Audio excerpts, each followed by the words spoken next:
I read Project Hail Mary by Andy Weir in August. And guys, I loved it so much. I was nervous going in because I loved The Martian, another one of Andy Weir's books. And I mean, that should have got me excited to read it, but I was kind of scared. What if it doesn't live up to The Martian? Because I love that book. It would have made no difference. It wouldn't have changed The Martian at all. But still, I was nervous. For no reason. This book was amazing. Okay, my point is, I wanted to love it, and I did. So, happy ending. I am going to talk about this book a bit spoiler-free, and then I am going to get spoilery, but I will give you lots of notice before I start spoiling stuff. So, be warned, it's coming, but I will warn you again. I will do the thing in the bar, the chapters, so you can skip right through it if you'd like.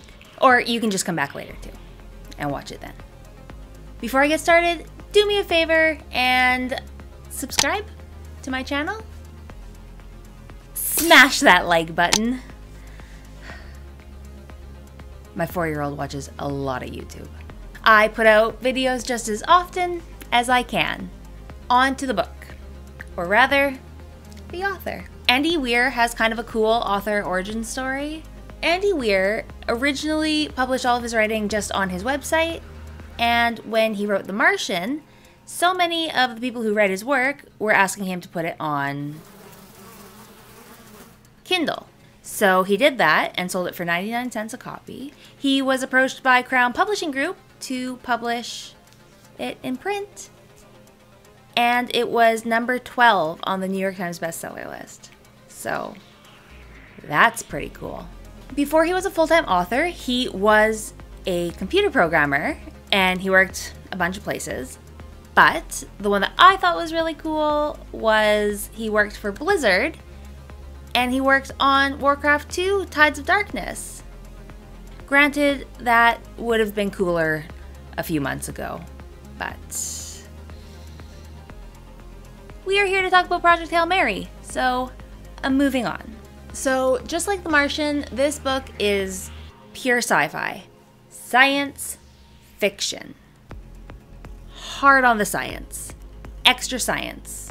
I get like a weird lady boner over that stuff, so is that weird to say? Project Hail Mary follows Ryland Grace, our main character. He is the only survivor in a space mission to save the world. No pressure. Except if he doesn't do it, then everybody on Earth dies. So, little pressure. He doesn't know any of that though, because he wakes up from a coma in space with 2 dead bodies and no memories.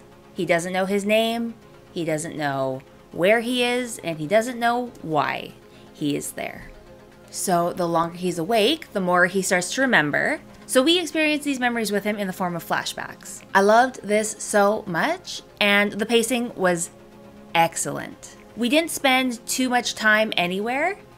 Whenever you were in a place for a while, then it would switch. So I never got bored. The flashbacks came at just the right time to keep the story moving and interesting. Considering that this book is 476 pages long, or it was 16 hours on audio, which is how I read it. The pacing of the novel is critical, and he nailed it. So yeah, guy in space. Without spoiling anything, because it's the start of the book, there are 2 very old, very dead bodies with him. He's hooked up to all of this medical gear, and there's a disembodied voice talking to him. The book is really funny, and it starts out really strong that way. If you enjoyed the humor in The Martian, you will enjoy the humor in this one. It has the same vibe, and I was here for it. The audio version of this book was really, really well done. The narrator was Ray Porter, who has done just a buttload of stuff. He was great. They did something in the audio version that I can't talk about because it's a spoiler, but it was very cool. Trust me. Speaking of spoilery parts, I want to get to that in just a minute. Something happens around the halfway point that I feel very, very strongly should not be spoken about to anyone who hasn't read this book, because it is an experience, and just don't spoil it. Guys, if you've read it, don't spoil it. But holy did I love it. I know, I'm being super vague, sorry, but once again, just trust me. My husband also read this book, and I got so many texts from him saying this book is good, good, good. It was really hard not to talk about everything in this book to him the entire time I was reading it, but it was worth it to let him experience it on his own. So yeah, 5 stars, I loved it.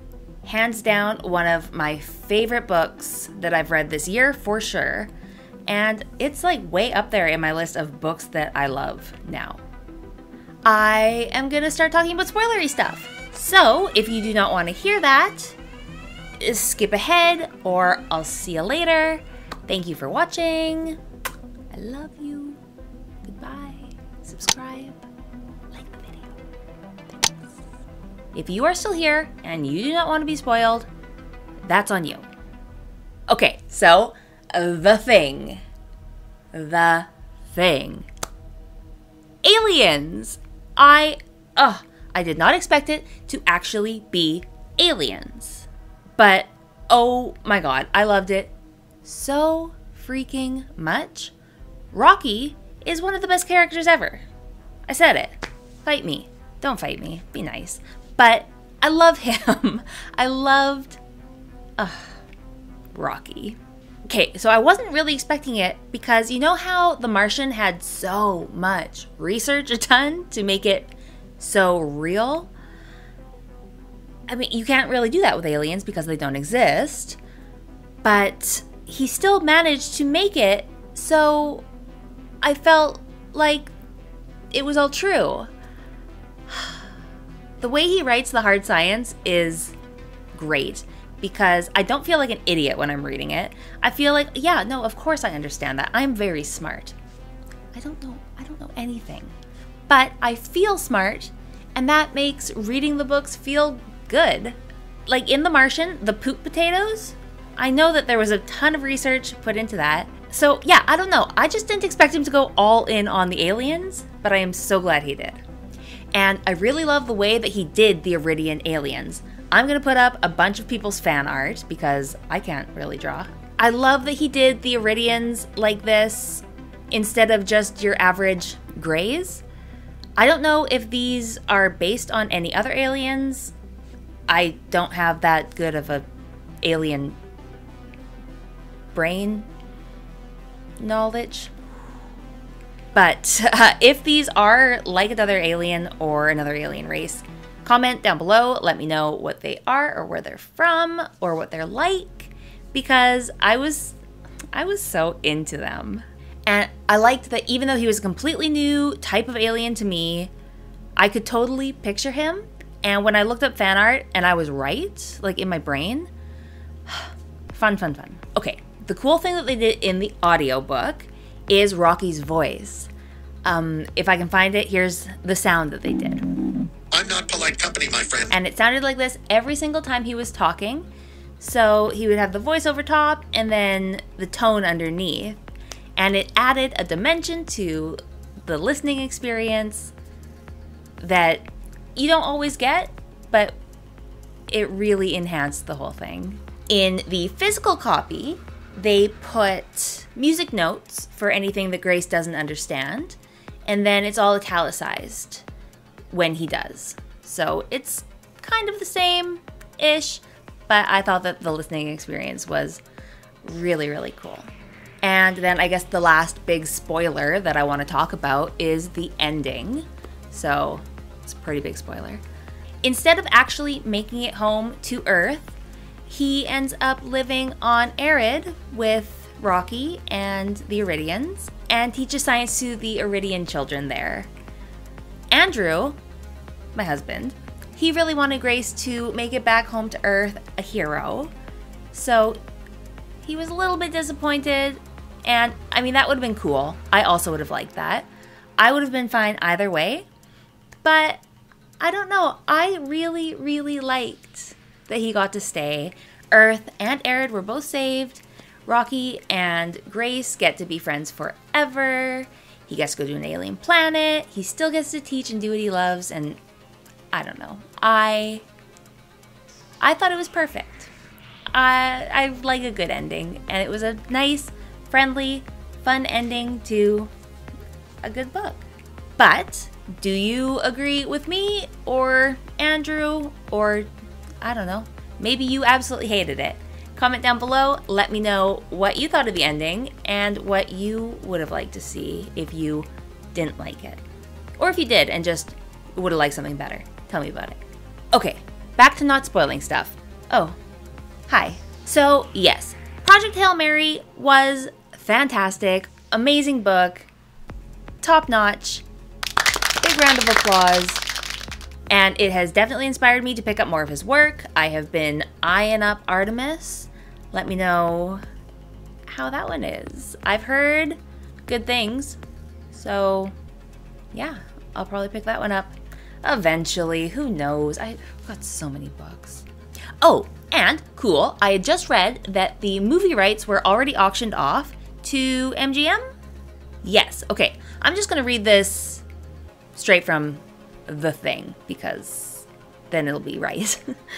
Project Hail Mary has already been purchased by MGM for a film adaptation to be directed by Phil Lord and Chris Miller, who did the Lego Movie, with Ryan Gosling signed on to star as reluctant astronaut Ryland Grace. Lord and Miller are also attached to direct Weir's lunar crime caper novel Artemis. So, that's cool. I'm not so sure about Ryan Gosling. That's not who I would picture, but I mean, I would just want to see Mark Wahlberg again. So that's not Mark Wahlberg. Matt Damon. But no, that's not who I was thinking. I would put Matt Damon again. Or, since that's kind of silly, since he already did The Martian, I imagine like a Bryan Cranston, even though he's probably too old now, hey? How old is he? 65, yeah. He's too old. But like a young Bryan Cranston, I think would be great.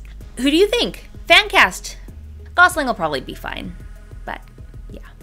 Okay, that is it for this video, guys. Thank you so much for watching. Please do me a favor and hit the like button and subscribe to my channel. It helps me a bunch and makes it way easier for me to keep putting stuff out.